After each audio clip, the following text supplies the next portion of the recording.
Social media. Welcome to another episode of Sports Psychology Solutions. I'm on the road today, so wanted to share some messages with you guys before I got on the road to head on home to Michigan. The question of the day is, do you have the body language edge? And what do I mean by that? There was a great article that I found in Ladders, which is a document or publication many of you in the career-seeking field may see. It's really big on LinkedIn and whatnot. It was by Travis Badberry, written in August 2017. And what he talks about is 8 ways that body language beats IQ. 8 ways that body language beats IQ. And I thought that was very interesting.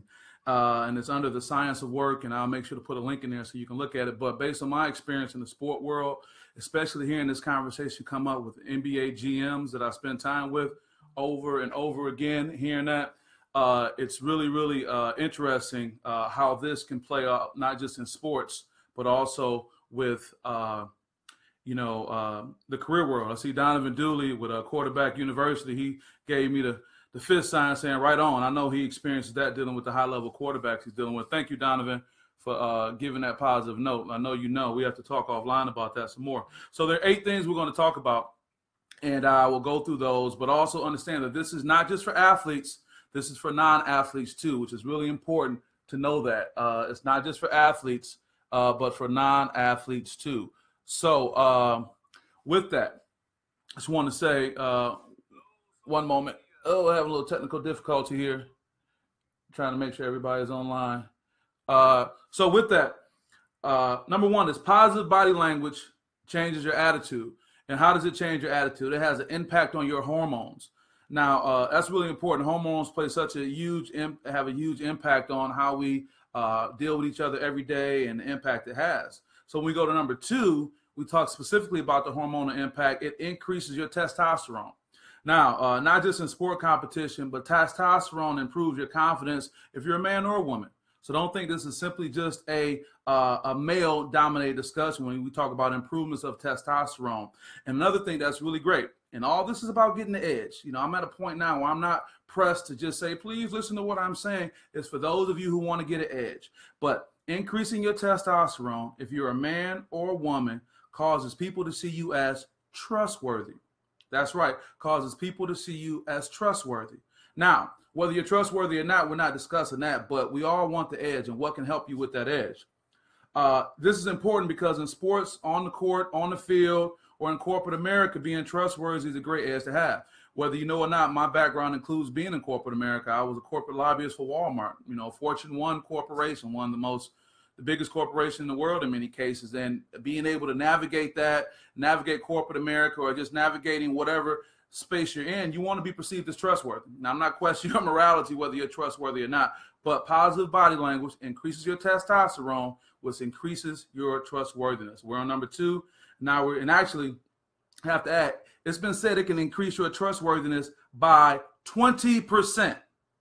By 20%. A 20% edge on anything is great. If you had a B, you get 20%, that's an A. If you're trying to just get that edge, it can be that. My man Donez says facts. I appreciate you, Nez. You know how that goes. Thank you. But next, let's move to number 3, and still talking about the hormonal impact positive body language has. It decreases cortisol. It decreases cortisol. Cortisol is a stress hormone that impedes performance. I didn't say improve. It impedes performance. So positive body language can decrease cortisol by up to 25%.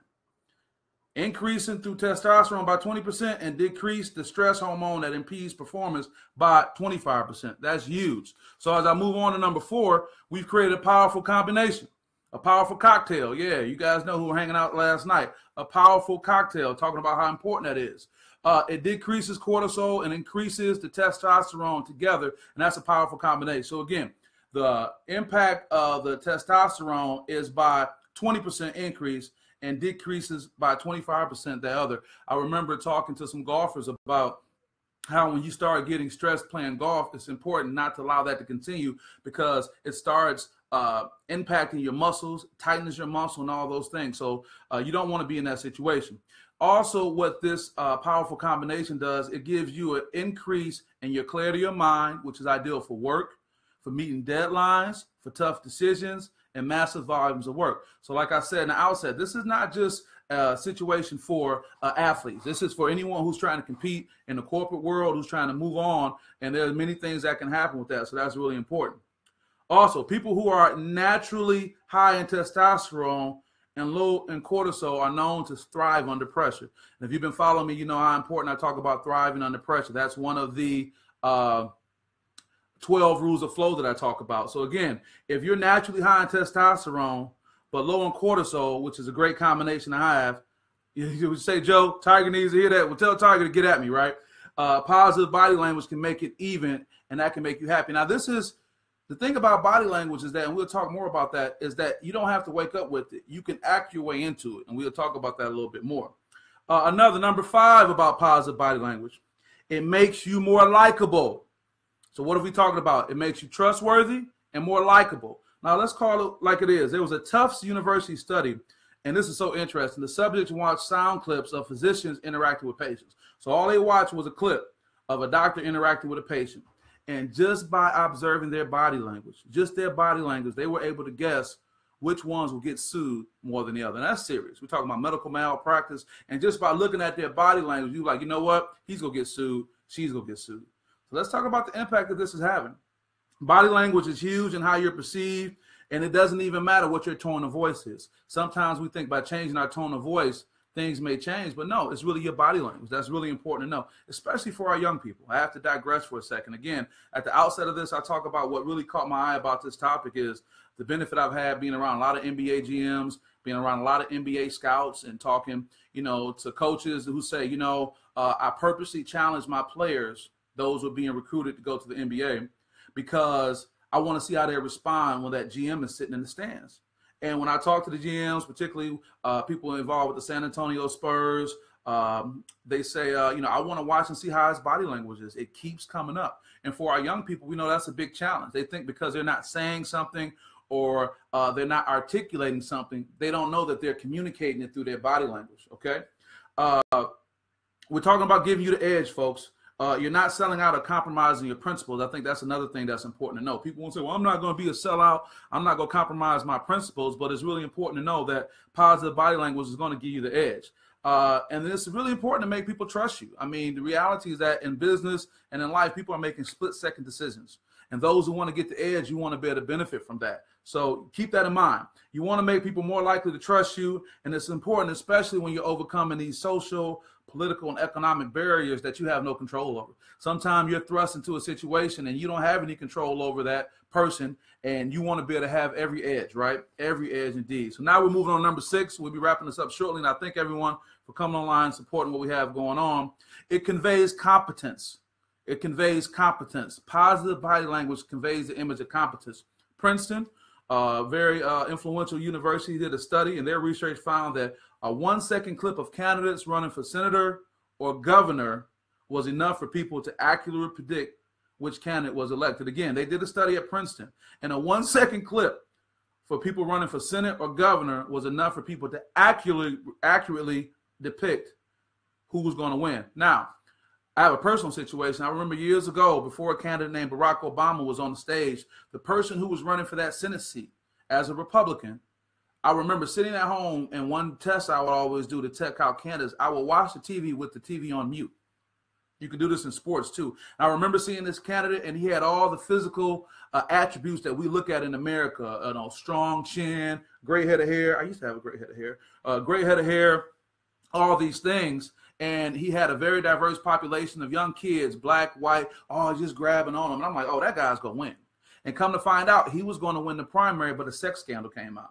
And that's when the whole political climate changed. Barack Obama ran for that seat and he won. But my point being, it's true. Now, it may take away your faith in the political process that just by looking at someone, you can get this image. But that's how we are with our psyche. A lot of things we have to realize that mind is always going, and we got to realize the impact can happen. So I've seen this happen personally, and it continues to happen. It's about how that person looks, and that positive body language helps you with that. All right, we're moving on to number 7 of our 8 ideas that can help you get the edge with your positive body language. It's a powerful tool in negotiations, including virtual negotiation. Thank you, Joe, for the comment too. It's a powerful tool in negotiations, including virtual negotiations.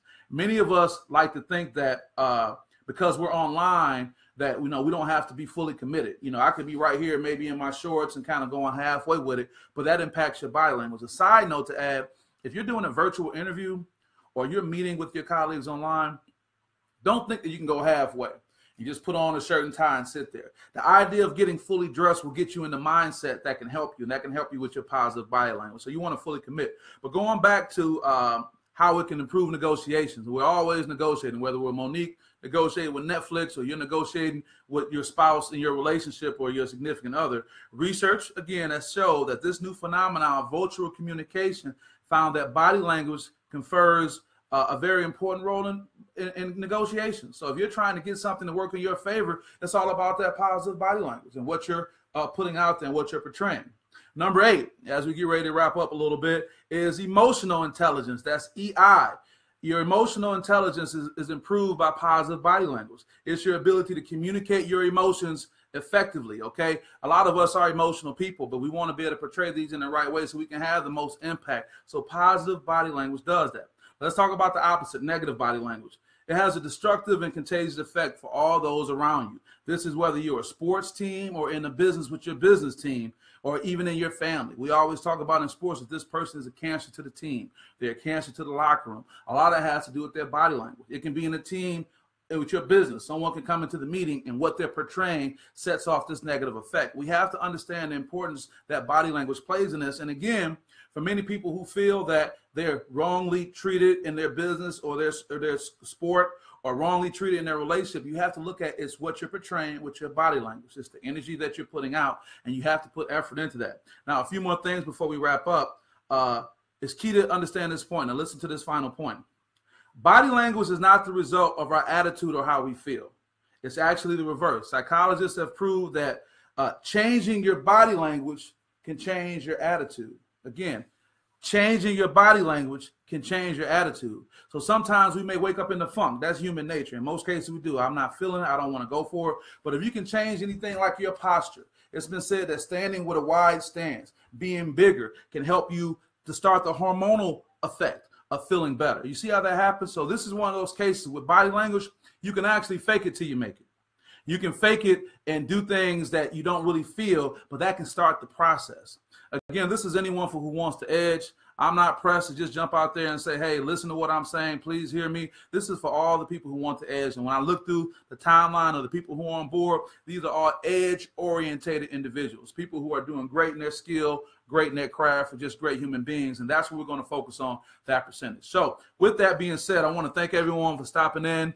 I appreciate your support. I also want to say there's going to be a huge announcement with Sports Psychology Solutions, the summer 2018 tour that's going to take me from the foot of the Detroit River all the way up to the Upper Peninsula to share this message of millennial mental toughness as well as social media etiquette for young people. So you're going to get more information about that. And we don't want to turn anyone away. I don't want to turn anyone away, but I still want to be able to get both the financial support and all the other support as we do this. So we're looking forward to cities like Detroit, Flint, Lansing, Kalamazoo, Grand Rapids, and even Sault Ste. Marie. So we're going to cover this entire state. And through that first time when we do it, if you can't get involved or you're a young person can't make it, we're going to look at coming back through the fall. So some announcements will be coming up real soon, and I appreciate everybody's support. So with that, I wish you guys a great Sunday, a great Monday. But remember, positive body language. You can fake it till you make it. Get up and make yourself get in a positive position. Keep thinking that. And once you start with a positive body language, it's going to impact you mentally, and that's going to impact your outcomes. You can do it. It ain't easy, but it's worth it. I appreciate you guys, and take care.